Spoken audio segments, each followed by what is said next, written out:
3 महामंत्र। ॐ त्वमेव साक्षात् श्री महालक्ष्मी महासरस्वती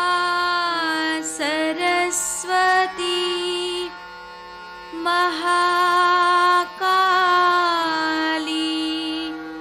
त्रिगुणात्मिका कुण्डलिनी साक्षात् श्री आदिशक्ति माताजी श्री निर्मला देव्यै नमो नमः। ॐ त्वमेव साक्षात् श्री कल्की साक्षात् श्री आदिशक्ति माताजी श्री निर्मला देव्यै नमो नमः। ॐ त्वमेव साक्षात् श्री कल्की साक्षात् श्री सहस्रार स्वामिनी मोक्षप्रदायिनी माताजी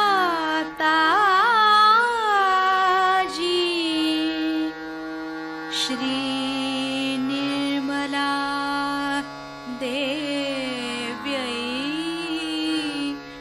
नमो नमः। श्री गणेश मंत्र। ॐ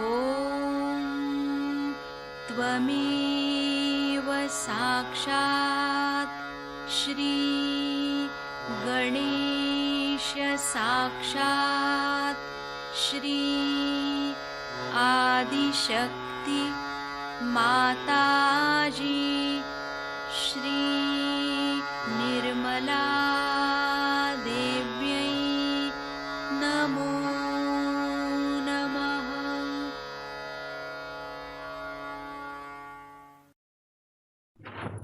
जय श्री माता जी। दोनों हाथ माँ के सामने,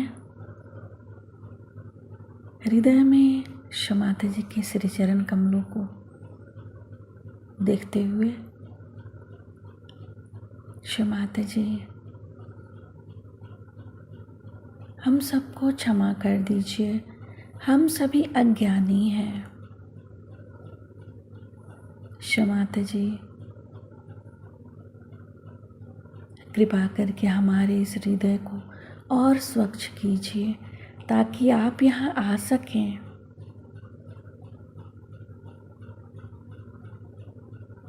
माँ के श्री चरण कमलों को सेंटर हृदय में देखते रहेंगे।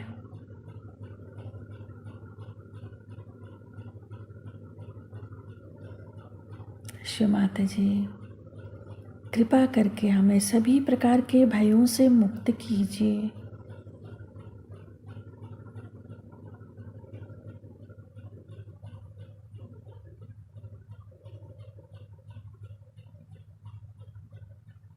श्रद्धा रूपेण संस्थिता या देवी सर्वभूतेषु श्रद्धा रूपेण संस्थिता नमस्तस्यै नमस्तस्यै नमस्तस्यै नमो नमः।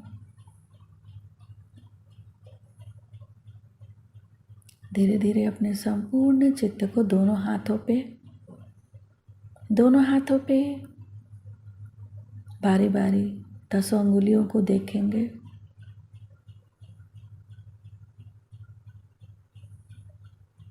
शो माता जी, कृपा करके हमारे दोनों हाथों में आइए।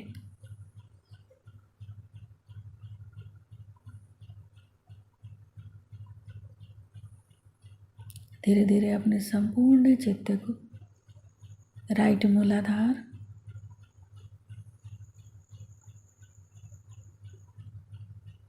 शो माता जी, कृपा करके हमें बुद्धि और विवेक दीजिए ताकि हम स्वयं को सुधार सकें।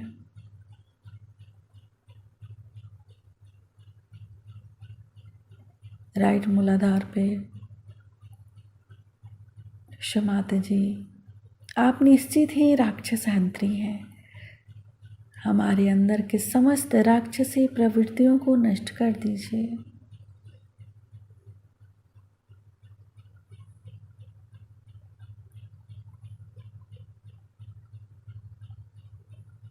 संपूर्ण चित्त राइट मूलाधार,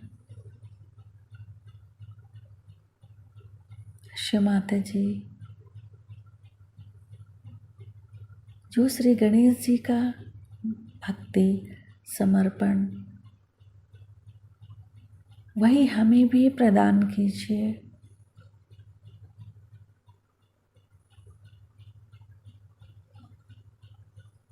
शो माता जी, हमारे दाहिने मूलाधार में श्री महाकार्तिकेय शक्ति जागृत कर दीजिए।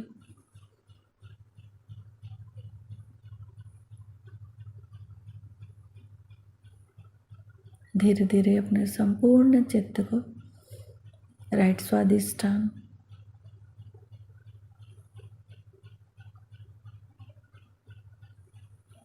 राइट नाभि,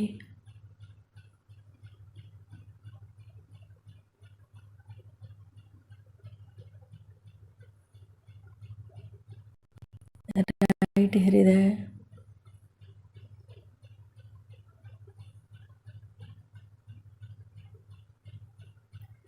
राइट विशुद्धि,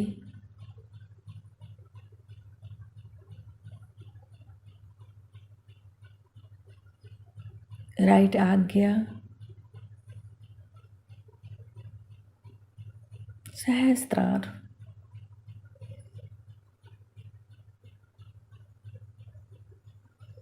शो माता जी, आपकी अमृत वाणी को हम सहस्त्रार से सुन सके ऐसी कृपा कर दीजिए। श्री निर्विचारिता मंत्र, ओम त्वमेव साक्षात् श्री निर्विचारिता साक्षात् श्री आदि शक्ति माता जी श्री निर्मला देव्यै नमो नमः। आपसे पहले मैंने बताया है उत्पत्ति के बारे में, क्योंकि महाशिवरात्रि के दिन जब शिव जी की बात करनी है तो उसका प्रारंभ उत्पत्ति से ही होता है, इतने वो आदि है। यानी परमेश्वर का जब पहला स्वरूप प्रकटित होता है, यानी मैनिफेस्ट होता है, जबकि वो ब्रह्म से प्रकाशित होते हैं, उस वक्त उन्हें सदाशिव कहा जाता है। इसीलिए शिव जी जो हैं, इनको आदि माना जाता है। ऐसे समझ लीजिए कि किसी वृक्ष को पूर्णतया प्रकटित होने से पहले उसका बीज देखा जाता है, और इसीलिए उसको बीज स्वरूप कहना चाहिए। इसीलिए शिव जी की अत्यंत महिमा है।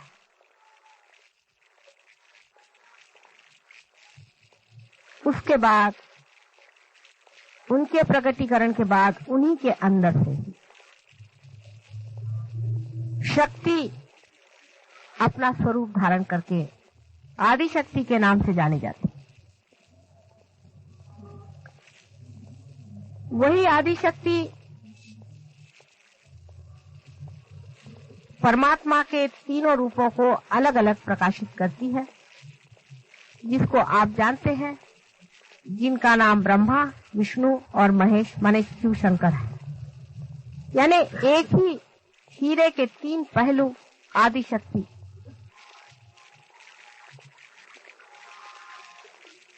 जानती है। और जब प्रलय काल में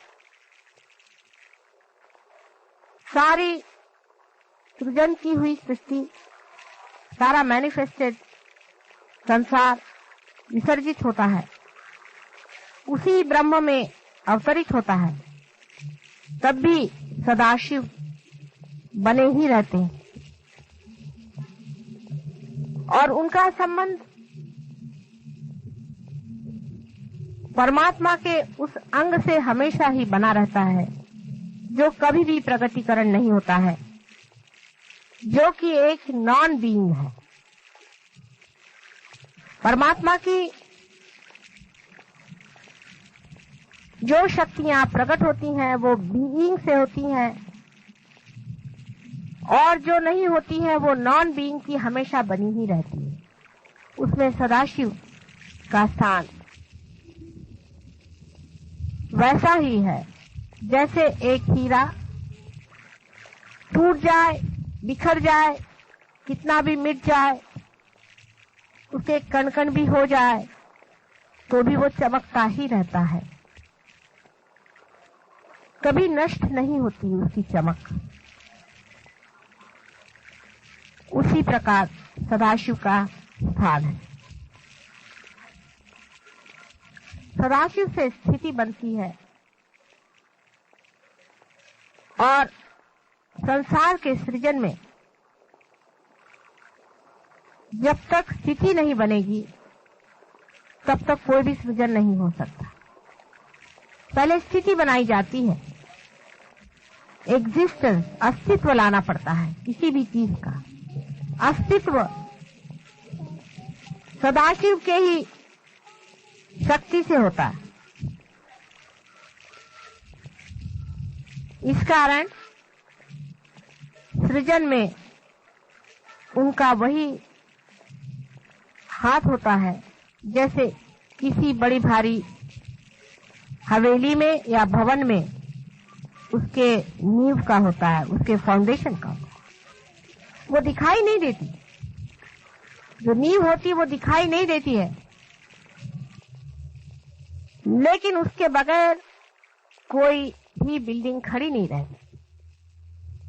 उसी तरह सदाशिव हमारे अंदर भी हृदय में निवास करते हुए आत्मा स्वरूप होते हैं। जब तक वे अपने हृदय में आत्मा स्वरूप स्थित होते हैं तभी तक हमारा इस संसार में जीवन चलता है। जिस दिन वो अपनी आंखें मूंद लेते हैं उसी दिन हम लोग खत्म हो जाते हैं, इस दुनिया से हम निकल जाते हैं और हमारी स्थिति परलोक में हो जाती है। शिव जी आप जानते हैं कि हमारे सूर्य नाड़ी पर वास करते हैं, चंद्र नाड़ी पर वास करते हैं, और चंद्र नाड़ी पर बैठे हुए वे स्थिति का सारा कार्य अपने अंदर करते ही हैं। लेकिन हमारा जो प्राण है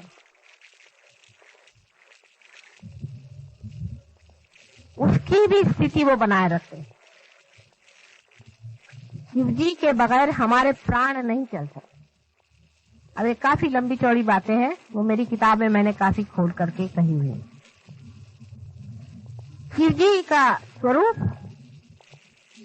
वे एक परम सन्यासी,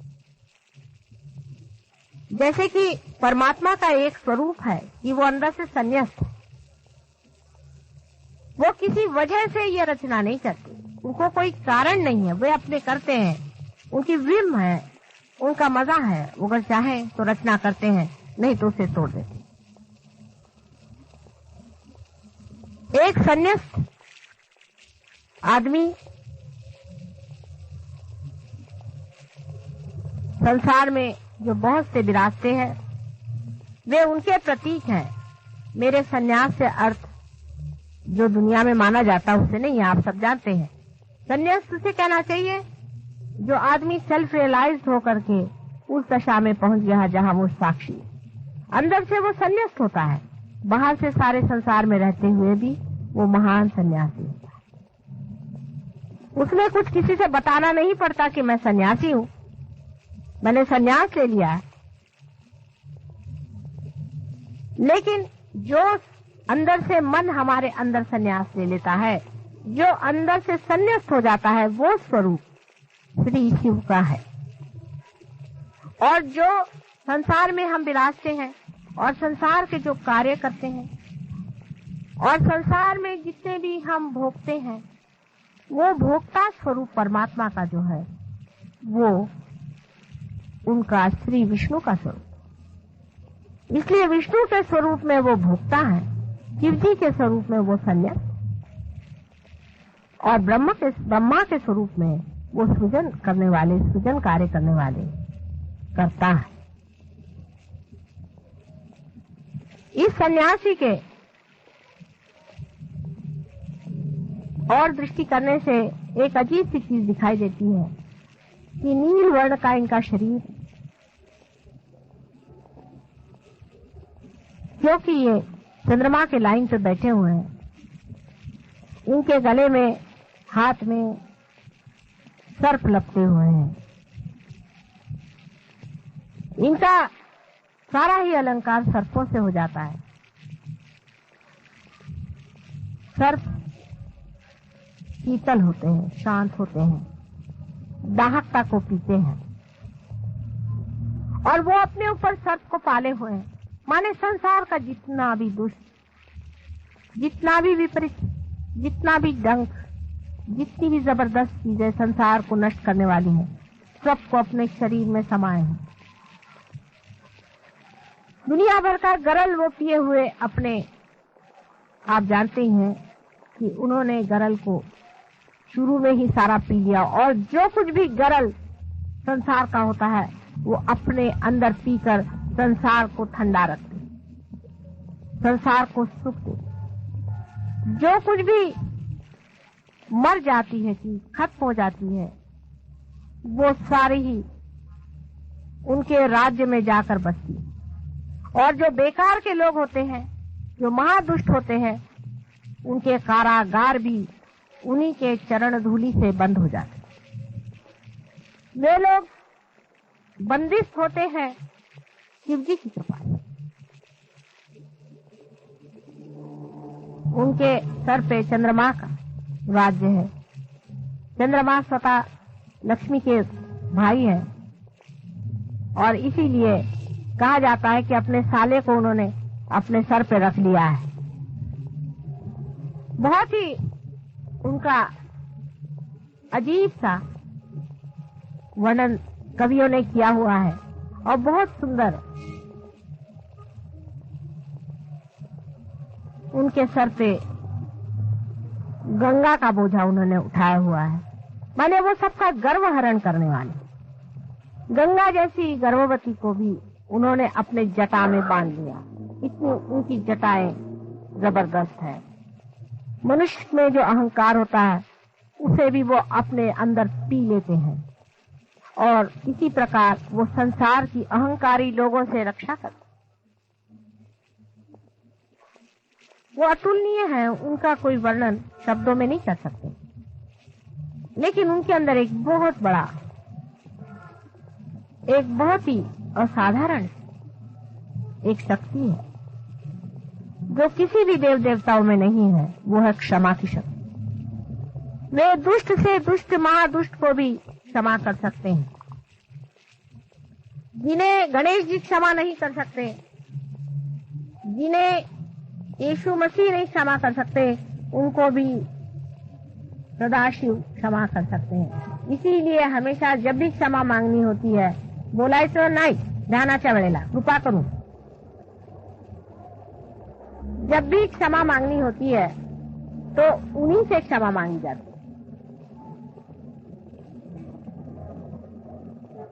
क्योंकि कुछ कुछ ऐसी बातें हैं जिसे गणेश बिल्कुल नहीं क्षमा कर सकते।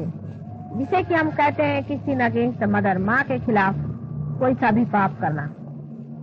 जितने भी सेक्स के पाप है उसको श्री गणेश कभी भी नहीं माफ कर, कभी नहीं कर सकते। उनको बहुत मुश्किल है मनाना। जीसस क्राइस्ट भी नहीं कर सकते, कभी भी नहीं कर सकते। उनके लिए सिर्फ महादेव, श्री शंकर समर्थ है। उनकी बात को ये दोनों भी नहीं टाल सकते। इसलिए उनकी आराधना करनी चाहिए। आश्चर्य की बात है कि महाशिवरात्रि के दिन लोग उपवास क्यों करते हैं। मेरी कुछ समझ में नहीं आता कि ये प्रथा कौन से आधार पर बनाई गई। या तो किसी 420 लोगों ने शास्त्रों में ये बात लिख दी गई। आज के दिन उन्होंने गरल किया था, और आपको भी आज के दिन हर चीज खाने की इजाजत है कि आज आप गरल भी पी लें। तो आज आपने बराबर निकाल लिया कि आज तो हम उपवास करेंगे। मेरा आज इतने जोर से हृदय चक्र से खिंचाव पड़ रहा है। जिस सहज योगी ने आज उपवास किया है, मेरे हृदय चक्र को खींचे जा रहा है। अंधाकरण नहीं करना चाहिए सहज योगियों को। सोच लेना चाहिए कि जो दिन बड़ा ही सेलिब्रेशन का है, जिन्होंने गरल पी करके संसार में विजय प्राप्त की, उस शिव जी का जब इतना बड़ा महोत्सव है, उस दिन भूखा मरना किसने बताया है? जिस दिन मनुष्य खुश होता है उस दिन ज्यादा ही खाता है। आज तो 2 रोटी ज्यादा खाने का दिन है। आज सबने उपवास करके रखा हुआ है, और इसलिए शिव जी सबसे नाराज हैं। और इस चीज को शिव जी भी नहीं माफ कर सकते। तो हो गया आप लोगों का कल्याण। तभी आजकल सब दूर इतने बड़े बड़े शिव भक्तों के पहले हार्ट अटैक आता। आज खुशियां मनाने का दिन कि उन्होंने सारे संसार का जो कुछ भी गरल था उसे पी लिया। जो कुछ भी अहित था, जो कुछ भी पाप था, जो भी दुष्टता संसार में फैली हुई थी, सबको उन्होंने शोषण कर लिया।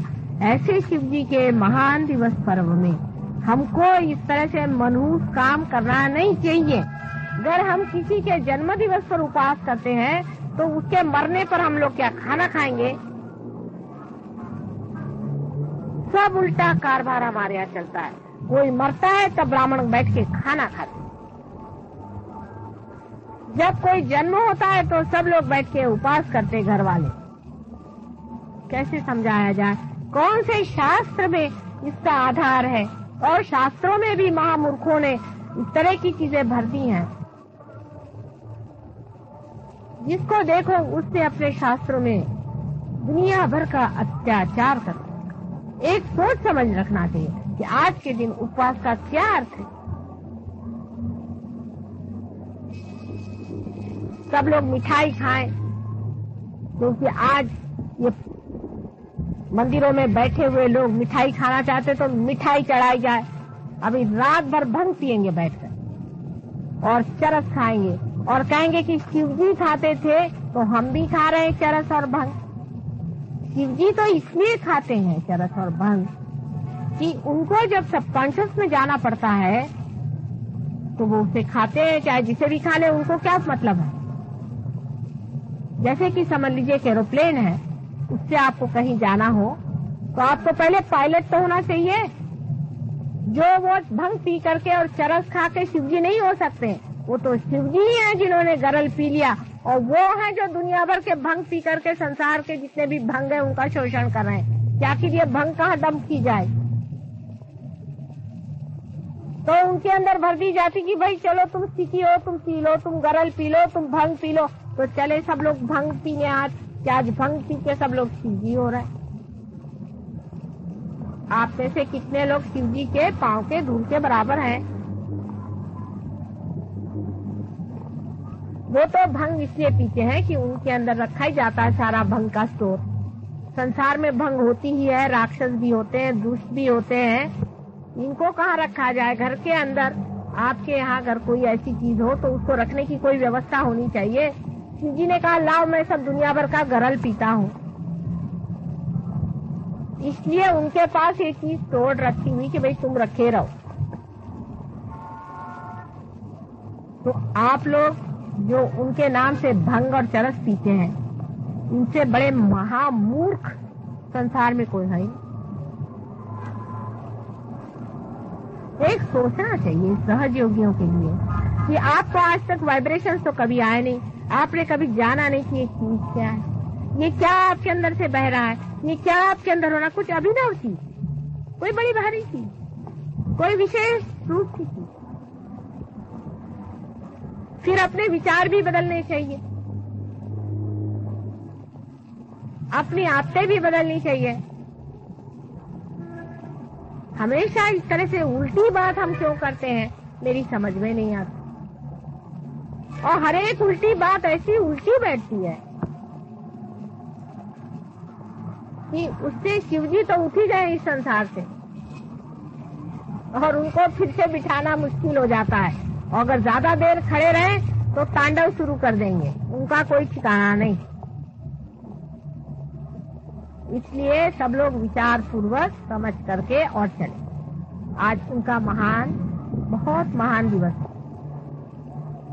आज से प्रॉमिस करें कि अगले महाशिवरात्रि से बहुत बड़ा उत्सव मनाया जाएगा, उनका गुणगान किया जाएगा।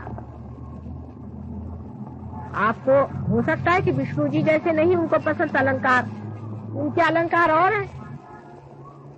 उनके लिए आप बबूत लगाइए, दुनिया भर की राख उन पे चढ़ा सकते हैं आप, उस सब चीज को वो तैयार है। लेकिन उन्होंने उपवास करने की बात कही हो ये तो मुझे पता ही नहीं। व्रत करना शब्द ही बदल गया, व्रत का मतलब उपवास करना हो गया।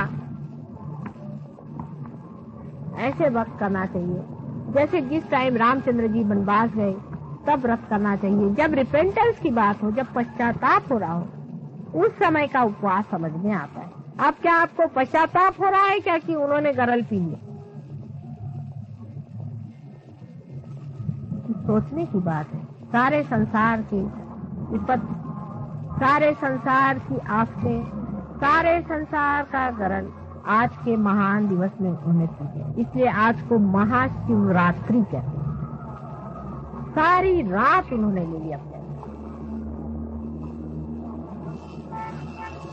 रात्रि का जितना भी उनका, जितना भी डार्कनेस संसार की है उसको उन्होंने अपने अंदर समा लिया। अब मैं आपके लिए कोई फोर्स तो करती नहीं हूँ, लेकिन आप करके देखिए। अभी आप निश्चय करें इसी वक्त कि अगले महाशिवरात्रि से हम उपवास बिल्कुल नहीं करेंगे, और वाइब्रेशन देखिए कितने जोर से आते, और माफी मांगिए।